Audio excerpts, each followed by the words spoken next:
Yes. So this is a really great question. The question is considerations to have at the time to buy land. So this is super important when thinking about a permaculture project. The first things we want to consider is, what do we want to grow? Because if we know what we want to grow, then we can know the altitude that we can grow those types of foods. For us, we are just fruit lovers. We are literally like fruit lovers. We've planted over 200 maybe varieties of fruit trees on our land that will be producing in about 3 to 4 years. For us, it was very important to grow tropical fruit. So that's how we chose to come to the tropics. We love durians, we love breadfruit, we love guanabanas, we love fitipas. So that was what helped us know where to zone in on the land. And the second thing is finding pure water. Right now, more than ever, do we need to find our own pure water source. We can't trust the governments. We can't trust where the water comes from and what contaminants have been put in the water. We can also collect water, but it's amazing to have our own spring water or water source that is pure. And I highly recommend doing due diligence by testing the water. Like when you go and see a land, before you buy it, bring it into the lab to test it. We did that when we were considering this land here. Super great question. Do you have anything else to add? Yes, there is like a 3-point list of purchase for a project for buy land. Number one is access. Number two is energy, and number three is structures. These three are the most expensive and the most necessary in your land, and there will be like that makes your project more successful fast or more cheaper. And number one, access. More far and hard the access is, more expensive and more energetic it's gonna be, right? More hard the access that you need to maintain will be more money. And structures, if you have already a house, if you have already a water tank, if you have a well, every structure is considerate too. And the same is make a house, imagine how expensive it is. And the other will be energy. Like energy will be like water, electricity. All these will be like energy, includes like fruit trees. Energy is food. It does like all these will be like purchase tree, access, structures, energy. Yes, great question. Any other questions or topics that you want to discuss in the future?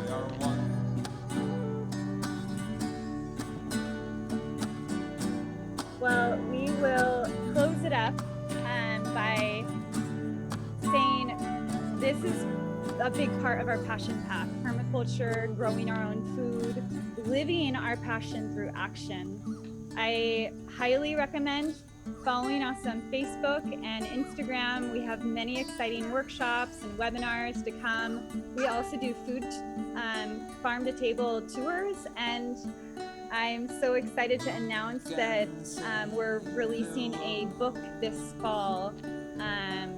So it's very exciting, and these times where there's crisis, this is where we have the most room to grow our way out of it. Literally grow through planting our food forest, knowing our farmer, and supporting local and organic food.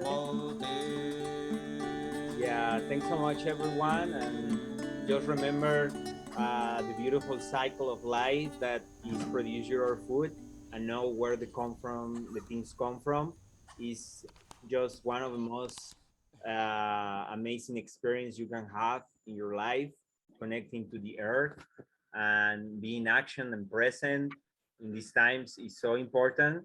And more when the virtual work and the segregation and separation of humans We need to just back to the earth and be connected with them and our community. I just want to tell you that permaculture is actually a solution to can helping us in a really hard times that you can have living now, because like it's not just about how you grow your food. It's so important about how is your relation with yourself, you know, about regenerate yourself, like regenerate. If you want to help nature, if you want to do permaculture, if you want to grow your food, if you want to live in simple, if you want to live in harmony, in balance, or you want to also help some others to do that, it's so important to remember to regenerate yourself first. Like first is your son zero. If not, we can't help anyone. It's so important. Satisfies first your needs and your love, your inner love. And when you have really feel full, like it's time to share. For us, it's really beautiful to have this example here when everything that I talk today, you can see slashes part in our land and be in actions and tell you like the things that we are doing. We are in transition, and but we have already many examples about what I told you, and that is in the end of the day to me the most important that I want to give into you is that we can believe too many words and pray, and we can like go to many gurus and many talkings and many prayings, but in the end of the day what is changing the world is the actions, is the collective seeds, is the putting seeds in the ground, is like remember what all ancestors do through actions, you know, and remember that. And I love you everyone, and thanks. I don't do too much of that, but thanks. I want to back to my garden. Or we can show you a little. Everyone can go off mute if you want. Let's see. How do you How do we unmute everyone? maybe Yeah, thanks for everyone coming. And maybe talk with Estefan. oh, Stefan, you're here. Bueno, Estefan. Hello. Yeah, Estefan was one of my best friends in Punta Mona. He was living for a time when I was manager, and he sharing a lot of like different parts of food, health, food, cooking, sharing different medicines and healing through medicine plants to food. And thus he's like, and he knows we travel together, so we make music together, and we working with permaculture and do things in Colombia, in Guatemala together. Because I'm so happy to see him. He's part of our journey, and he's in the Caribbean now. See you soon, bro. Yeah. Yay. I actually also wanted to share very short because I just came back from Mexico, and just listening to the whole talk, and I love to also share something and then formulate it as a question also what you guys think about this, because we are as you know, we are down in Colombia. We also having like regenerative projects more in Colombia now. And what is really amazing in Colombia and in South America, what I experience as a difference of Costa Rica and permaculture is like it's more community based. You know, there's like more music holding the people together. The ancestors and the elders are more present in Colombia, for example, helping this process is what I don't feel so much support here. I was just, for example, seeing a project yesterday. Maybe there's one more person. Jan Morgan was, I think, saying Porto Viejo. You guys know, like Iridia, no, or like other projects which are done like in the developing from developers. Where, for me, the problem starts that we have to like literally work on our social permaculture skills a lot in this moment. Transcend like the ego of saying, hey, it's my vision, it's my project. And truly start to what in Colombia they're doing is a lot eco-villages courses. So we are really going one step further than just to try to design only one place. It's more like, how can we create a sustainable eco-barrio? Like, how do we do this in a bigger term, like Iridia, or like projects like Tacotel, Ecovilla, and now Alegria, or all these ideas of this great visionary Stephen Brooks. But he's doing it more in a developing way. So it's complicated for me to see through how can we do this for the artists, for the plant lovers, for the normal people who are like here on earth to like really do something different. So I'm asking that question to the universe and to us and to you. How do you feel about this eco-village movement? Like, and how do you think where we even, you know, many projects, how can we maybe even go to some projects like Iridia and go to the people who do it and try to implement the systems right now, right here, there, you know, like, because it can start now if we as developers, digital nomads, agriculture, perma activists all together start to work together as one. So what do you feel about these things? Yeah, I think so. It's happening. You know, when crisis come, make people together. And what happening is Costa Rica projects even for many years, like a time of like some comfort, you know, locals living in comfort, you know, and I think so that brings like a peaceful and okay, I have my your farm, I live in simple, I work for another people. Those locals kind of get that because they have a peaceful life and a comfort life. What I found the same than the move in Colombia, past the same in Mexico, the moves of community and music and are more strong, are always elders, are always tribes involved. There are always ceremonies there, ceremonies of moon and cycles and planting all together and harvest all together. Or they work together as like community helping each other's. They call like community days in Colombia. They call mejengas or mingas here. I think so in Colombia, and they're groups of people going together, community helping each other's. Because to me, like in Mexico and Colombia, this move is way more strong because they live in way more hard situations for many years than Costa Rica. Like they get exploitation of the resources. They and Costa Rica, like maybe they living for many years, like maybe don't really awareness about what is happening. And I feeling that time is coming. We have in the markets, we have a big place that is organic markets, that the feria in Puerto Viejo and the feria here in Tinamaste. And Tinamaste also is a network of 11 farms. They are trying to work together. And it's just time, you know. Yeah. To me, it's just the transition. Mexico and Colombia, they doing before, because, and also Cuba do before too, because they get forced to for the blog. And I can recommend a big documental. It's called The Power of the Community, or El Poder de la Comunidad. And they talk about all the move that of permaculture that happened in Cuba for all the block, the economic block. And you will see how community, healthy people, everything thriving. And it's just different that they telling us about what is thriving. If you see people dancing, healthy, eating food, growing food, living in community, be free, man, having time to go to the streets and play music, play domino. That to me, that is thriving, you know, like people thinking because you have like a big car and you can go a resort, like you living like that, you living 2 weeks of your life like that for work, others 50 weeks. Like life is like that is not freedom. Like to me, that is not thriving. And like thriving is being community, having enough time to enjoy your family, to enjoy your friends, to enjoy yourself.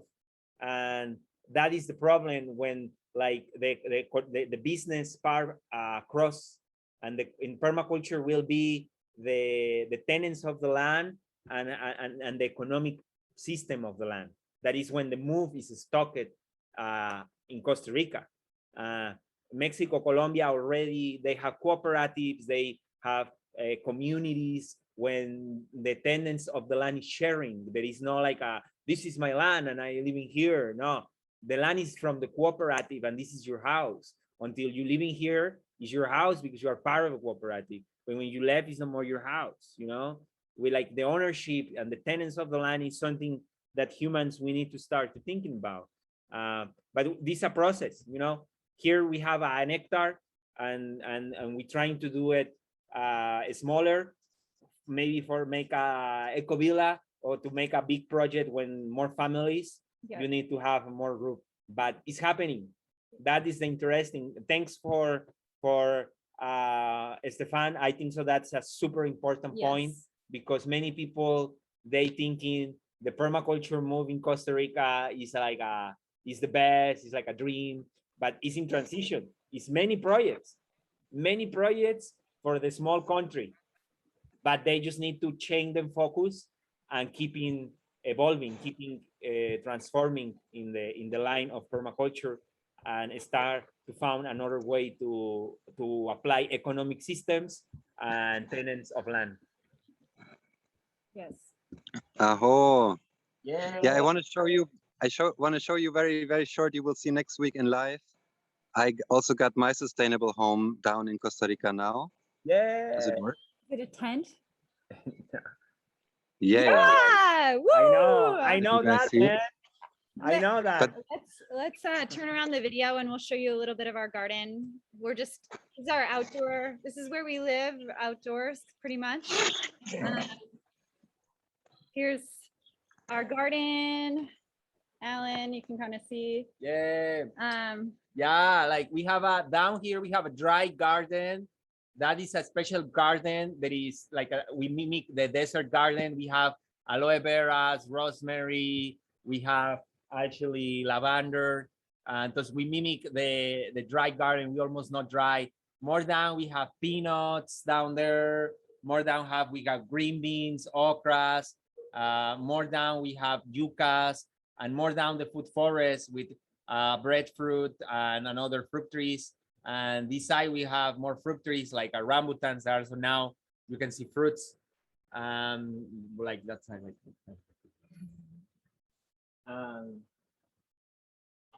yeah, it's so beautiful to live farm experience and just be able to watch our plants grow just as we are living life. Let's see. What do you want to show next? Like that, just there. Um, And that side we have a lilang. We have more down jackfruits and avocados, and look, show more like there, show more like this one, this side, more like that. And here in this area we have a lot of pineapples and taros. Yeah, and all land is growing. It's like a pyramid, like, and it's all planted around. It's like a spiral of food. yes, it's so fun to live in alignment. I think alignment is so important as we choose who we partner with, as we live our lives, as we grow our food, as we make decisions.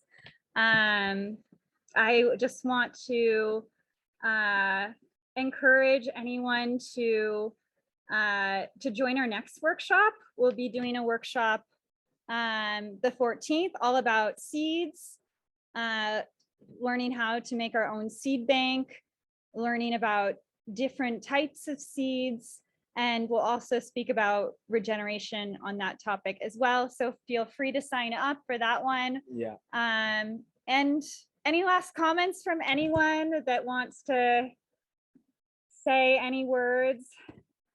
I have a question, actually, a follow-up to what you guys were talking about with communities in different countries. We are thinking of relocating very soon, and we're trying to find a place with family and everything you guys just talked about, basically. And we're wondering what, if this is an open question for everyone, if you guys have any suggestions on like the best places to start, because the globe is wide and at the moment we want to be free. So yeah, if you guys have any tips on like where to start our journey, that would be so helpful. Yeah, I can recommend 2 great communities. that already have, like Puerto Viejo is in the Caribbean, and Puerto Viejo is a part of, there's Bree tribe up in the mountains. There's and already a growing community of people that grow their own food. There's roots in the Caribbean culture there of growing, for example, breadfruit. And I would recommend potentially starting there. And then also in Tinamaste, there's a really beautiful, there's over 1,000 different, many different farms. It really depends on lifestyle. For us, we are dual coasted. We live in both areas. We just can't choose where to live in Costa Rica. We love both areas, and working with Jungle Project and other projects that have a network of farms. So I think Costa Rica is a really good spot to live here without it. There's no army here. The different policies allow us to navigate life with freedom, and the tropics give us such a broad range of what to grow. But if you can't migrate to the tropics, there are many places there's a place in the States, in Asheville in the States, that has a really good community of growing, a community of local agriculture. There's also a growing movement in Florida as well. So there's many different places you can go in the world and find your people and your tribe and your niche. I'll put in the chat Puerto Viejo and Tinamaste. There are other places in Costa Rica, but these are the two places that probably have the most authentic culture and people that are aligned with permaculture, growing our own food, preserving indigenous methods of growing. And yeah, the prayer is to transition from using any chemicals and transition from monocrops, so one crop, to many. And the best way to do this is through small agriculture, small scale agriculture, coming in together as community and sharing, exchanging, and growing. Good question. I'm gonna put both in the chat here. Yeah, I feeling like whatever part in the world you are, like there is always want to be a local community that is doing some permaculture move, including the big cities. Like it's always someone working in that. It's always groups. It's always communities that you can found in your state, in your city, in your country, wherever you are. You know, there are some countries that are like change the agriculture systems, the politic systems, you know, and the people too, you know, like the food, the people. Like Costa Rica is, for example, is muy friendly with other tourists, is so many markets, is a big organic move already established, and a big community of foreigners with locals together, you know. In probably in another country like Colombia or Mexico, the moves are different. They are probably don't focus too much in like the organic move. They're more focused probably in the protection of the territory, in protection of the water, protection of the seeds, but they are actually working with organic agriculture, but it's different what they're searching, you know. They living with permaculture, but probably are not like, oh yeah, we want to do permaculture, or we want to do a permaculture course, no? Like probably they do organic agriculture, but they live in simple, and they are carrying his or seeds, and they are doing an organic way, and they building his house simple. So they are doing permaculture. Actually, we don't know they are doing permaculture, and that is probably the most legitimate people that you can get. But for that, I get it in Mexico. Before to learning what was permaculture, I was living with permaculture people, and I was not even know what is the concept. Because the reality is that, like, wherever people is simple, wherever people is still growing food, wherever people have water and territory, is want to be a good place, you know. And like Colombia and Mexico is another good places too to search for community, and the only thing is the local communities are more strong, and here in Costa Rica it's just get more global. It's more like way more global. There's more globalization that has happened here, westernization, there's more colonialization here. There's parts of Costa Rica that are just an extension of California, for example. So yeah, good question, Christine. Yeah, I look forward to seeing you down here. And I hope so. I'm curious why you guys chose Costa Rica versus the other countries you're mentioning, like Mexico or Colombia. We chose Costa Rica for number one reason: no army. We like to navigate without seeing military with guns. So that's probably our number one reason. And then number two is the amount of community that we've been kind of, before we settled here, we were just going to we were searching for the right vibration, the right people, the right lands, for a few years. And that kind of took us through Mexico, Guatemala.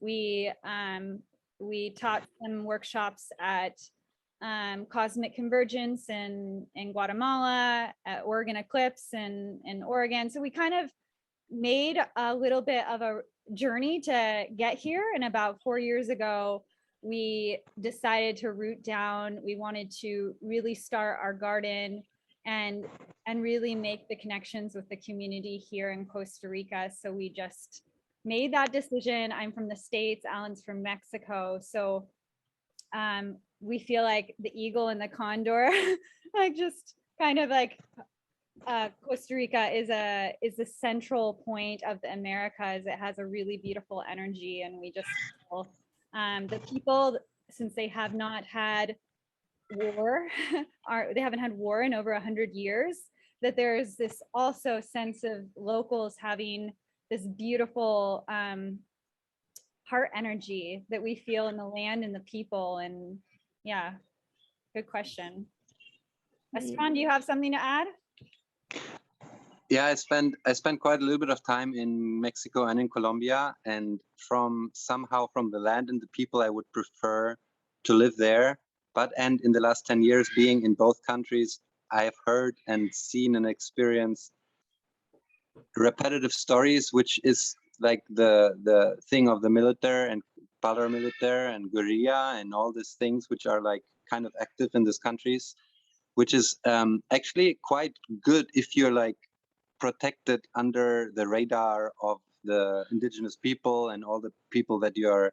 But in Mexico, I heard now from 2-3 stories from direct friends who build their projects, and after 15-20 years the military is in your garden and say like, hey, ciao, thank you for building me a nice house, this is my land. They make fake papers, and things like this happened and hopefully will happen less and less. These countries going like, I bought some little property in Colombia because I trust in that project that we have there, and because I could literally not afford land in Costa Rica right now, but this is the things for speaking for Colombia and Mexico is like way cheaper. Also the lifestyle. Yeah. That's a big minus of Costa Rica in some level, as it is so global. It is such also like a little bit more expensive to enter into the flow, but the abundance comes with this being here also. So I would not worry about it too much. Me also, for the most peaceful aspect, right, particular in this moment, I would choose Costa Rica and seeing it as a base of where the eagle and the condor unite. So I'm connected with my Mexican family, and I will bridge down to to the project and the ancestors we are guided in Colombia. But Colombia needs a little bit more time to stabilize, and Mexico also in some levels. Yeah, that's my feeling. Yes. It's a little bit more time to travel. In 5 years, I guess, all the world has been transformed and changed. A lot of things. for the good. Yes. Bro. Yeah.